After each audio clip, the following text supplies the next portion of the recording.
Hi everybody! Want to make a big book? This is Pam at the Paper Outpost, and today we are making a big book. This could be called a tome. A tome is a large, sometimes scholarly book. Sometimes it's a volume of many volumes of scholarly books. But in our world today, this is going to be a big book. So I'm going to call this a tome.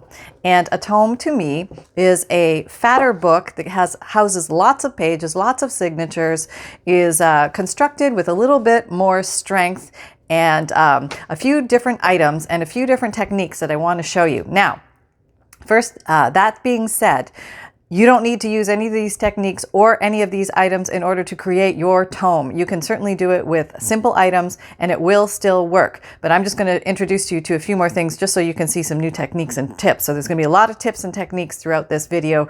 And this video will be a multi-part series, which I will release all on the same day so that you can just watch the whole thing if you want to binge watch it and just make a tome. So let's make a book. Let's make a big book today. That's really all it is.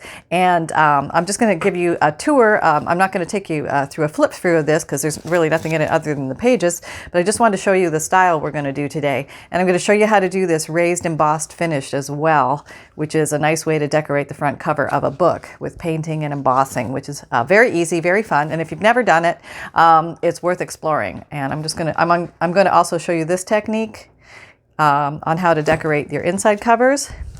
It's very fun, very pretty. Okay. All right, so this is an example of one tome. Here's her side, and we're going to do one very similar to this book. All right, let me just show you a couple others. Now, they don't all have to be dark. They can be pink and, completely a different style. This has lace as the spine cover, and this has coffee splatters and things like that on it. This is also that raised embossed technique, which I will show you today and how to do that. And this has more of a shiny surface. The other one was more of a matte surface. Just different looks. And one more just for an example. Here's another one I made a while back. And this is also a painted surface with dry brushing over it. A big fat one. She's been moderately stuffed. It was a Valentine journal that I had made a while back. And she also has some spine ribs on her. So, okay, let's do this. All right, so I'm going to move this and show you what we're going to do. All right. Okay, so what I'm using today is some heavyweight chipboard, and this chipboard is approximately, I think it's 0.46 centimeters thick. You can get thin, medium, or thick. And that probably different companies have different thicknesses, but I'm using the thick from this one company, and I think it's 0.4 or 0.46 centimeters. So that's the thickness I'm going for. It's not quite as thick as bookboard or the cover of a book, and you could certainly use the cover of a book in this circumstance if you don't have bookboard, or if you don't have heavy chipboard. But there will be links below down in my Amazon store to all the products that I use if you're interested in checking them out. Okay, so here we go. This is a thicker chipboard. And now the biggest thing about chipboard is it's harder to cut. So it's not so much that it's harder, it just takes a little longer to cut. So I'm going to walk you through the entire process. I'm not going to skip anything other than maybe drying time or something like that, but I want you to see every step, and you're more than welcome to speed through if you want to zoom through some parts, but certainly I want to walk you through it if you've never seen this before. So I'm going to take a regular crafting knife, okay, and I would recommend, if you've never used one of these before, get a pair of pliers and get some eye goggles on and go ahead and snip that off. It breaks off. These are little breakable pieces, so you have a sharp blade to work with, and then retract that when you're not using it. Now, I like to buy the 9x12 size because my journals are mostly 9x6, which is a nice, easy working number, and you only need to cut it once, and then you have your front and your back cover with one cut. Sort of one cut. I'll show you. It actually takes about 6 or 7 or sometimes 8 or 9 cuts to get through this, but once you're through, that's pretty good. You've got your covers. Okay, so let's go ahead and get that part done. So I'm going to use the cutting mat to square up everything here so that I know that I'm going to cut a straight line, and I'm going to get a metal ruler. You can use any ruler, but I like the metal one because I can get close to the edge. I'm going to count over 9 squares. These are all 1-inch squares. 1, 2, 3, 4. I'm sorry, I'm going to count over 6. 12 divided by 2 is 6. 1, 2, 3, 4, 5, 6. Okay, so I know where my middle is. And I'm going to... did I say this is Pam at the Paper Outpost? Hi, everybody. It's Pam at the Paper Outpost. Align it with that line and with this line. Then I should be straight if all my corners are in the correct place. Okay? So let's go ahead and cut. And you want to do firm, slow, eye on the blade at all time, cut close to the ruler. 1, 2, it's going to take several passes. 3, firm but not killing it. 4, 5,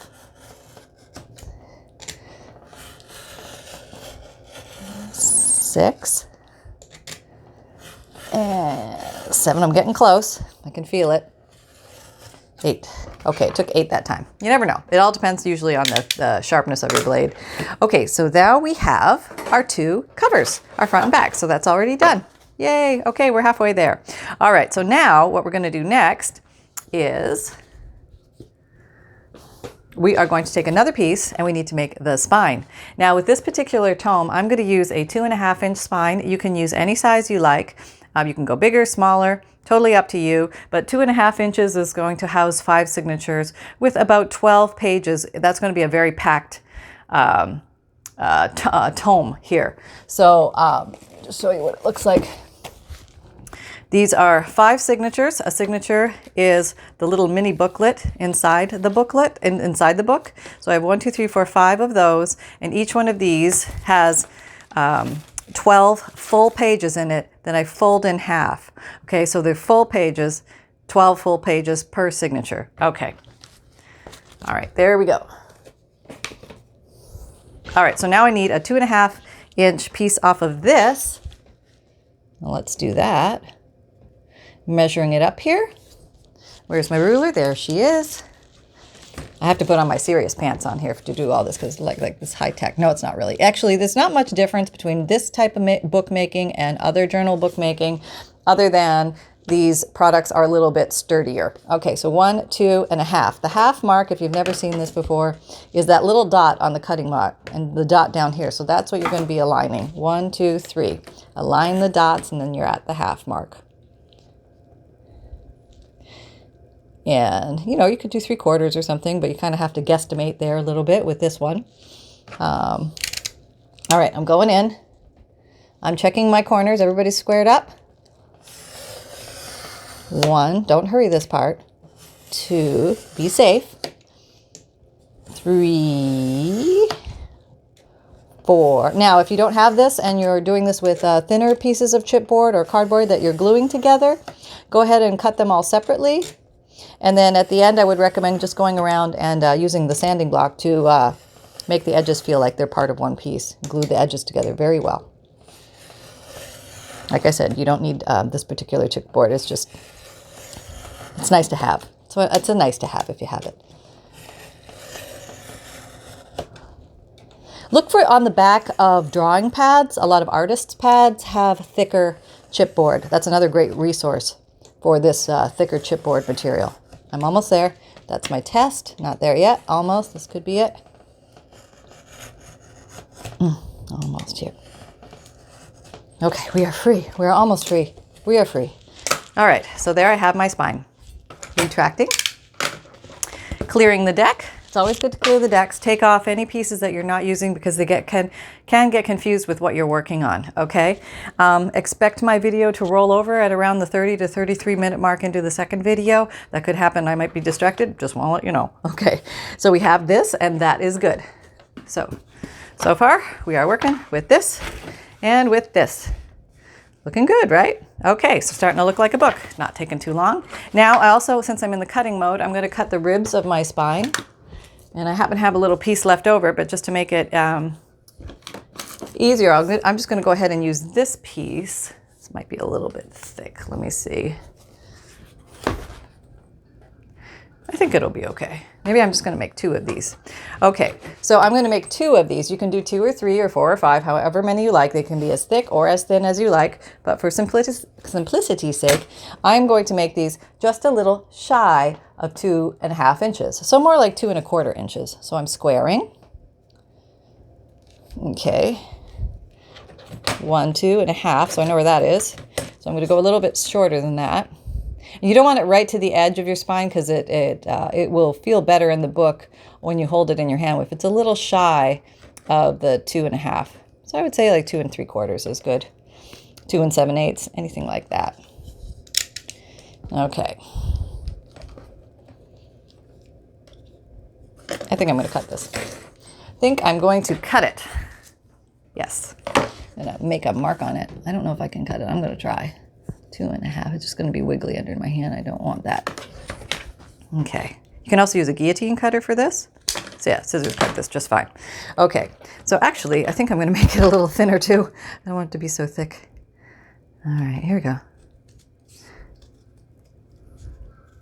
Oh, much better.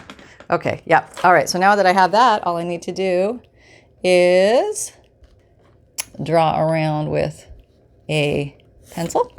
Now I know where to cut, and I want to cut inside of the line because the line is on the outside, so you don't want it to be too big. So you can always trim it. Here we go. Yeah, this is not so bad when you're just doing a little cut. I guess you could actually just use scissors to cut the paper too, or the chipboard. All right, just going a little on the inside. I'll go this way. And yep, there we go. Okay. How'd I do? How'd I do? Are they pretty close? They are pretty close. Okay, and pretty close is good. All right, so I have 2 of these. Do I want a third? Maybe I should do a third, yes. Let's do 3. So we have 3, and you can see what it looks like, just like I did the other one. Just taking you through the process here. This is a tutorial, so lots of details. You get to see the good, bad, and the ugly. Let's hope it's mostly good. All right. You know, it's so funny. I make these things night and day, nonstop. And, you know, when somebody's watching me make it, all of a sudden it changes everything. You know, I'm nervous all of a sudden. But so far, so good. Yeah, there we go. I think some of these are a little longer than others. Let me just trim this guy. Don't want it too fat. Okay. I was testing my lengths. Okay, you might be a little long. Let's just get a little shiver off of you. Okay, a little shiver off of you. Okay. All right, so I have these elements so far. Let me retract, clear my decks. So this is what I have. I have my spine. I think I'm going to use this one.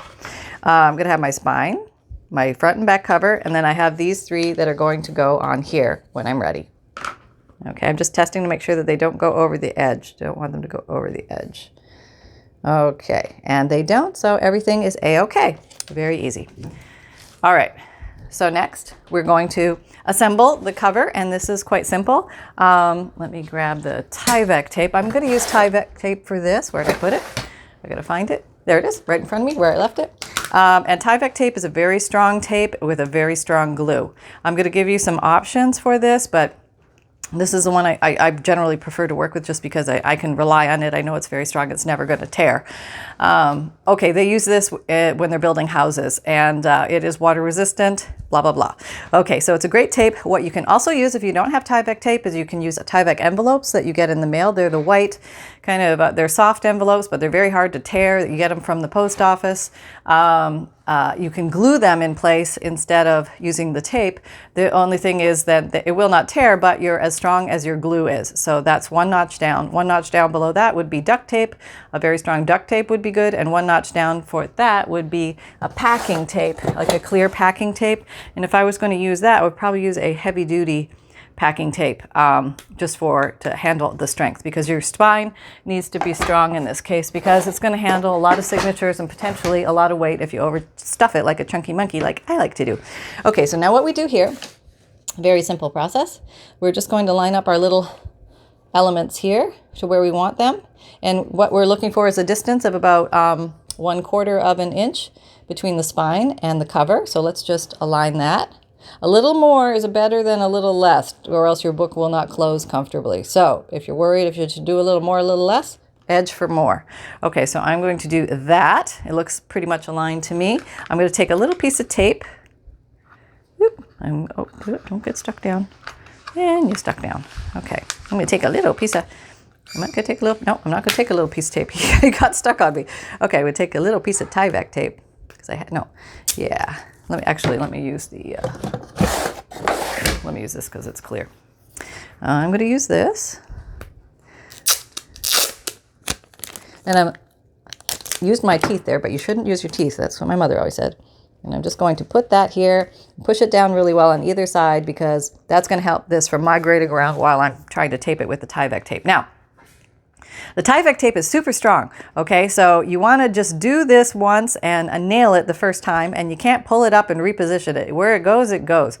You don't want too much of the Tyvek tape on the cover, but you want enough to grab securely, okay? So actually what I'm going to do is I'm going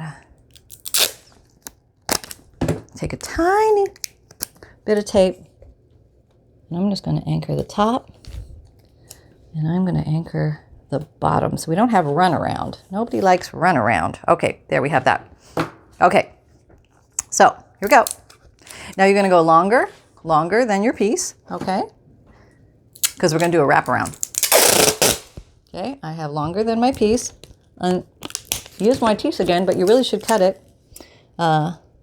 Okay, now I'm going to go onto the book cover, but not too much. And the reason why I'm not going too much on the book cover, but I am going on the book cover, number one, on it for security. Number two, not too much because paint will not stick to Tyvek tape. So just be wary of that. But we're going to handle that. What I want you to do is take this, fold it around like that, and then take this, fold it like that, and there you go. Okay, I think I got a little tiny extra piece down here. I don't need this piece, so I'm just going to shiver it off. What is this shiver word I'm using? I have no idea. Okay, so that is good. Now I'm just going to go ahead and close this side off. This one doesn't have to go all the way around because it's already present. When this stuff grabs to itself, it grabs like nobody's business. It is super strong. Okay. Like you literally are building a house with this. Okay, now I'm going to go ahead and put the back cover. So as you see, the book is going to fold like this. This is my front cover. This is the outside. This is my spine, my back cover. Okay, so I'm going to do the exact same process. And this is pretty much the same basic setup for any little journal that you're going to make. If you don't have to use the stronger products, but you're going to do your front, your spine, and your back. And if you're going to use an old book, you can cut off the front and back cover and then make a wider spine by doing this technique. Okay, here we go. I'm making my little anchors. I am not going to sing Anchors Away, although it's running through my head right now. All right, here we go. Here we go. Yeah, I would say just do one at the top and one at the bottom, then you're not going to migrate. Okay, I don't think we need the middle one. Stick that aside for future use. Get our Tyvek tape out and do the exact same thing. Whoop. Longer piece. Or whatever tape you choose. Sorry. See, you really don't want to do that. Yeah, you just want to put it down once. It's very hard to pull up if you do it. All right. You want to minimize your contact with the Tyvek tape because it will stick to you like, you know, bees to honey. There you go. All right, one more little piece and we are off and running. The actual book cover comes together relatively quickly, and then you can settle into the decorating of the pages and the cover and all that type of thing. And I am going to decorate the cover with you today because I want to show you how to do that raised emboss technique. And it's very fun and very easy. And so now at this point, you want to find where you left your bone folder, which is right nowhere. Okay, yes it is. It's here. Okay. All right, and what you want to do, you don't take too much of the sharp end, but you want to go in here and just get the tape to stick to itself. And that's going to make a very nice connection for your spine to your covers. Okay, you don't have to drive it right through. You don't want to poke it, but you want to combine it. Okay, so now we have this, or we have this. Whoops, sorry. It can go easily either way, and there's no cracky-dacky.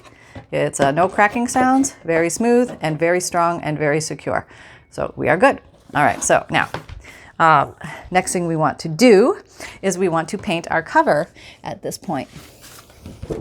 So I'm just going to get something that I can put under here while I paint, and I'm going to use something today called black gesso, which is basically black acrylic paint, and I have a link for this below. But black gesso is wonderful. We use white gesso all the time, and I thought I would show some black gesso because black is amazing to work with, and it gives a beautiful coverage, and you don't have to worry about getting it too dirty or anything because you it's black. So it's very forgiving as opposed to the white. The white is going to show little marks and stuff like that. All right, I'm just going to clean this a little bit because I was working with it yesterday and I didn't clean up after myself. I'm just going to get everything everywhere. Okay, so here we go. Let's open it up and let's paint away. This is actually kind of fun, and it covers relatively quickly, I would say. It doesn't take hundreds of coats or anything like that. I would say thin, even coats is best. Long sweeping swaths is good unless you're going for a certain technique, something like that. But I'm just going for a basic black. And I haven't even decided at this point what is my front or what is my back. I don't have to decide because my book is going to work in either direction. You want to remember to get the little sides of your book, the edges. And if the black gesso leaves some roughness on your edges, you can come along with sanding block and just sand that off.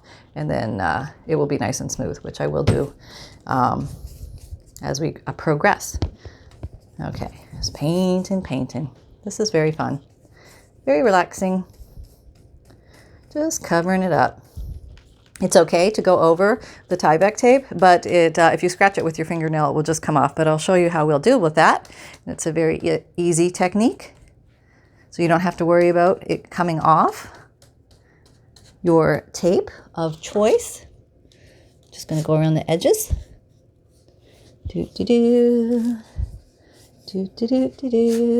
Okay, back up. Oh, back up. All right, hold on. There. You're probably going to get painty if you're like me, and you're not a neatnik, and I've never been. So I always keep baby wipes or a wet washcloth or wet paper towel, something at the ready, so that you can handle those little issues. I also store the paintbrush that I'm using in a plastic bag, and sometimes I'll spritz a little bit of water in the bag just to keep it moist. So just a little tip there. Okay, so put that aside. Close up my jar, and let's see, I need a little bit more there. And I can always come back for touch-ups later. That's okay. So now this is going to dry, and I am going to help it dry with this lovely little hot embossing tool air gun. And I'm going to do this. So I'm not going to torture you. I'm not going to torture you with that. I'm going to go ahead and help it dry, and I'll be right back. Okay, we're back, and this is pretty much dry. I think it's just drying a little bit right there, but I think it's going to be okay to turn over. Yeah, I think it's all right. All right, so that only took a couple minutes, honestly. That black gesso does dry very quickly, and I'm going to flip it over, and I'm going to do the same thing here because I am going to use some black color on the inside of my book as well. So let's just carry on with the process and paint her up. And I like to show you the techniques that I use to make books. I want everybody to learn how to make books, and then if you're interested, please share how to make a book. If you want to show other people how to make books, or you want to make books and things like that, go for it, because I think that this is such a wonderful enjoyable life skill to learn. And paper is disappearing, and we're going all digital, and it kind of brings back the nostalgia of books, and I love that. I think people really enjoy nostalgic things that we remember from days gone by, remind us of certain times, certain events in our lives. And, you know, who knew that there wouldn't be that many books around? I mean, you couldn't have convinced me of that back in the 80s. Well, books will always be here. But books are fast and rapidly disappearing from existence. And, you know, when we make more books, we add more books to the supply. So I think that is awesome. So I'm going to go ahead and dry this. I'm going to just make sure I've got my edges. And like I said, if you missed an edge or here or two, you can always go back and ink it up a little bit more. There we go. Sticking this in the bag. And back to this. Hang on. Okay, at this point, I have painted the front and the back, and I would recommend at this point that you go around, you double check your edges, and you feel for roughness. And this is where our good old friend sanding block comes into play. It can really help a myriad of issues if you just run along here and do a little bit of this. You may have to paint it over it again, but I recommend just smoothing everything down. And sometimes I find that when I paint the edges, I would have done this before, like just on the raw chipboard, but when I paint the edges, they get a little bit rough. So I am just going to feel for any roughness. That's nice and smooth. Yeah. But if I feel any roughness, I'm just going to, it may be the cut edge that has the roughness on it, where we cut the two pieces apart, but then just go back and dab those up with a little bit more paint. Okay, checking for smoothness. All right, smoothness. And I think this is this particular sanding block has multiple surfaces, but you can get them with fine, medium, or coarse. And I honestly just roll this thing in my hand. I don't even look to see what type it is. It all sands. So let me just go ahead and touch up these. I need a little bit more, make it smooth. Okay, and that side. All right, I'm going to blow dry that. Okay, and now I'm going to flip it over and I'm going to just paint up this side again, just a little bit. This is all going to be sealed at the end, so you won't have to worry about the paint coming off. Okay, all right, I'm going to just blow dry that. Be right back. And I am saying blow dry loosely. This is a heat embossing tool that is a heat gun embossing tool. Heat is focused without too much wind at a small point at the end. Now technically you could use a regular blow dryer because we're not working with little embossing flakes or embossing beads or embossing powder, so you're not going to blow anything away with this. So a blow dryer will work, as well as a big heat gun that you might find in the hardware store. So a couple of options for you there, and now we have this. So the next thing we're going to do, I'm going to sit. Okay, I'm so happy to sit. Okay, here we go. I'm just going to bring you in a little closer and get you all lined up, and then we can carry on. Don't need you anymore. You can see better without that. Okay, next we're going to decide our front or back. And the reason why we're deciding now is because we're going to put these little spine elements on.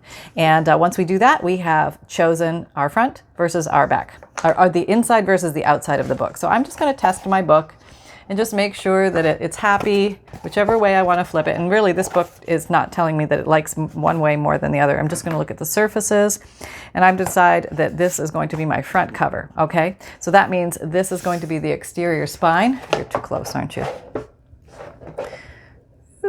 Okay, that's okay. You can just sit there for a second. We'll back you up a little bit so you can see this better. Okay, and so now I'm going to put these down. And I would recommend sanding the edges of these just a little bit so they're a little smoother and rounder on the sides, just so you don't have that sharp edge.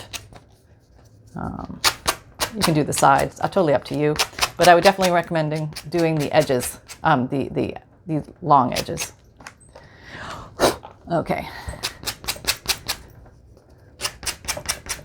Yeah, like that. Okay. Same thing. Jump, jump, jump, jump, jump. Dun, dun, dun, dun, dun, dun. If you notice, there's a little uppityness of the edge of the cardboard there. See that, Lilith? Sanding block is your best friend. It's gone. Okay, so now we're going to go ahead and put these in place. Now just the decision is to where to put them and what to glue them with. I like to use Fabrifix glue. It's a clear silicone glue that binds fabric to paper very well, fabric to fabric. small metal objects to, just about anything. And think of it as a, it's almost like a hot glue, but there's no heat. So it's very strong and works very quick. And I like it especially for strength and for video purposes. I can get my gluing done fast. You can use other glues. It's just going to take a little longer to dry if you use a wet white glue, and you might get some wrinkling with a wet white glue. But it will work as well. A lot of PVA glues, even Elmer's glue will work.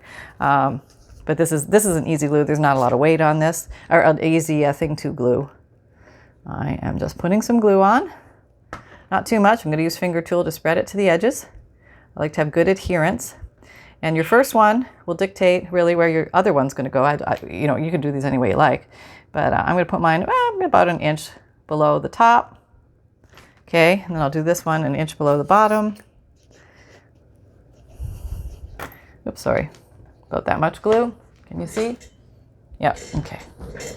I need a longer neck because my phone floats above my head. I can't quite see what you guys see all the time. So, but I periodically check, and if you can't see, just holler. Okay, can you see? Okay, yep, okay. About an inch from the bottom. You can measure this. I am a favorite of the eyeball technique. I'm going to eyeball this and say that looks pretty close. Going to put the middle one smack dab in the almost middle with my eyeball technique. All right. Here we go. You can also use strings. You can cut some twine, some thick twine, or some strings, bundle them together and use them here as spine ribs. All right, how's that? That looks pretty good. All right, so you want to let those set up. That is going to grab onto the Tyvek tape as well as the little piece where the cardboard is sticking through there, or chipboard. There's mine, and I'm wiping the finger tool clean. And now I have black fingers for the rest of this video because I'm trying not to disappear on you. I'm probably going to roll over soon to part 2, just FYI if it has not happened yet. And the next thing we are going to continue on is on this side. We are going to put a piece of fabric over this spine, so it's going to look something like this. Okay, and I'll show you what I use. All right. Here it is. Okay, so what I do is I'm going to use something like this. This is a piece of eco-dyed fabric that I made, and I just think it would look really cool with this book. I'm going for the mysterious looking book, so this is kind of ratty-tatty and looking like that, but this, if I can find them, just had them. Oh, yeah, here they are. Okay, I buy these at Walmart. They're nothing fancy. They look like this when they're newish. They're called flour sack tea towels or flour sack cloths, and it's a great material. It's very thin.